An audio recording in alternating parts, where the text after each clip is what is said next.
देखिए, बेंगलोर, मैसूर, कर्नाटक मेरे लिए वो जगह है जहाँ पर मैं बड़ा हुआ, पढ़ा, सीखा और बहुत अच्छे अनुभव मिले। और उसका परिणाम ये हुआ कि आज हम लोग राजनीति में जो समझ रखते हैं वो मैसूर, कर्नाटक इसलिए है क्योंकि यहाँ पर 12th के बाद जो पढ़ाई हुई, जो ग्रूमिंग हुई, जो नॉलेज मिली, उसका लाभ मुझे आज भी मिल रहा है।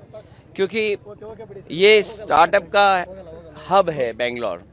एक ज़माना था कि हमारे साथ जितने भी बच्चे पढ़ते थे वो सॉफ्टवेयर इंजीनियर, बाहर जाने का सिलसिला, भारत से बाहर जाना, या उस समय ग्रो हो रहा था ये सेक्टर।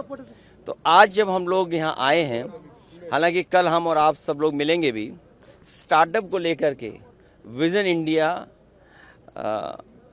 नियो इंडिया, उस दिशा में कैसे आगे बढ़ें, इसलिए बेंगलोर से अच्छी जगह और कोई नहीं हो सकती थी। इसलिए शुरुआत की है बेंगलोर में, और कल जब यूपी में सरकार बने तो उस दिशा में हम लोग काम करें। उम्मीद है सर कल सरकार बनेगी, क्योंकि बिहार के इलेक्शन के बाद नहीं, हम रीजनल पार्टीज के जो उम्मीद है वो हार चुकी है शायद। नहीं, देखिए, आरजेडी आपके दोस्त पार्टी है, संगीत साथ में कांग्रेस है, आप सारे अलायंस है। बिहार के इलेक्शन आपको कहीं लगता है कि रीजनल पार्टीज के बड़ा टॉस है? देखिए, चुनाव हार जीत और उसे सीख मिलती है।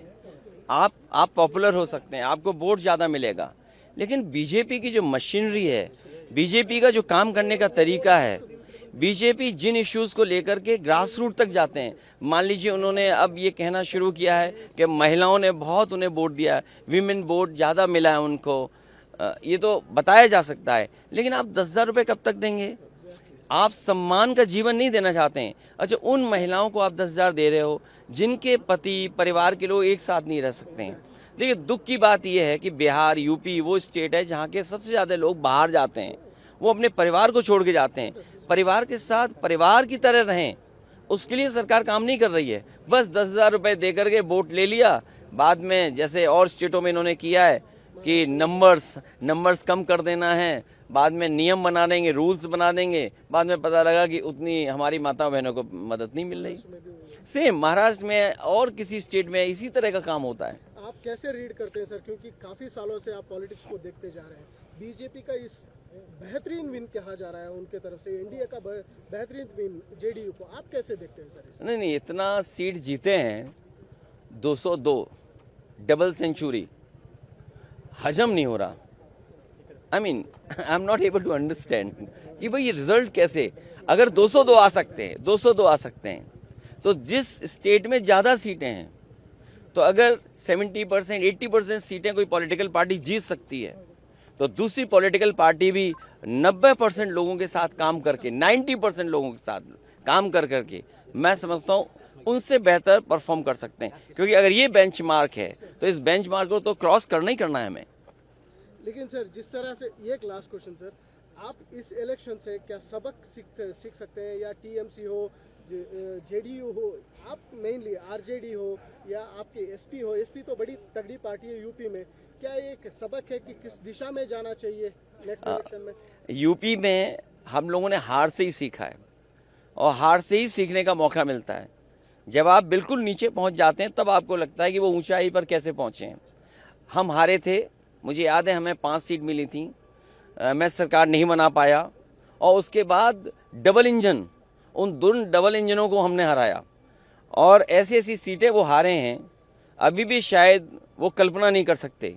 अभी बिहार की जीत यूपी की जीत को बराबरी नहीं कर सकता। यूपी की जीत अलग जीत है, बिहार की जीत अलग जीत है। आप बिहार जीत सकते हैं, लेकिन यूपी की जो हार हुई है उसको अभी हार में जीत में बदलने में समय है। उसके लिए हम लोग तैयार हैं। असेंबली इलेक्शन बहुत दूर नहीं है, उसके लिए हम लोग तैयार हैं।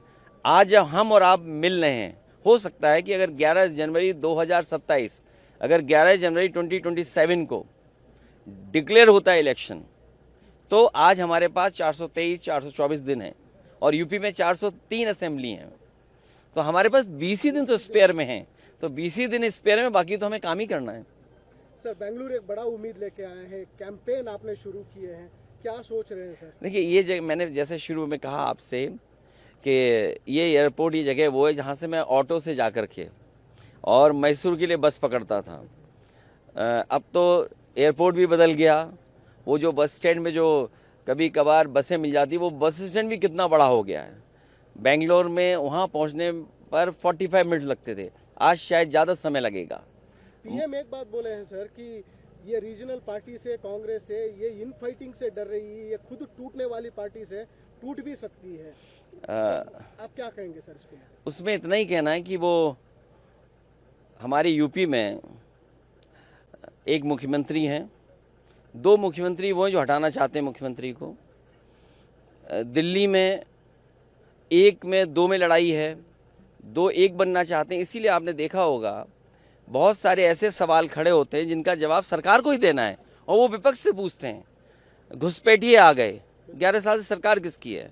घुसपैठिए आए तो उन्हीं की सरकार में आए होंगे, तो कम से कम उन्हें ये बताना चाहिए कि 2014 से पहले कितने घुसपैठिए आए और 2014 के बाद आज तक कितने घुसपैठिए आए। अगर उनके पास संख्या नहीं है, इसका मतलब ये है कि वो आपस में एक दूसरे को नीचा दिखाना चाहते हैं। Thank you so much. Thank you.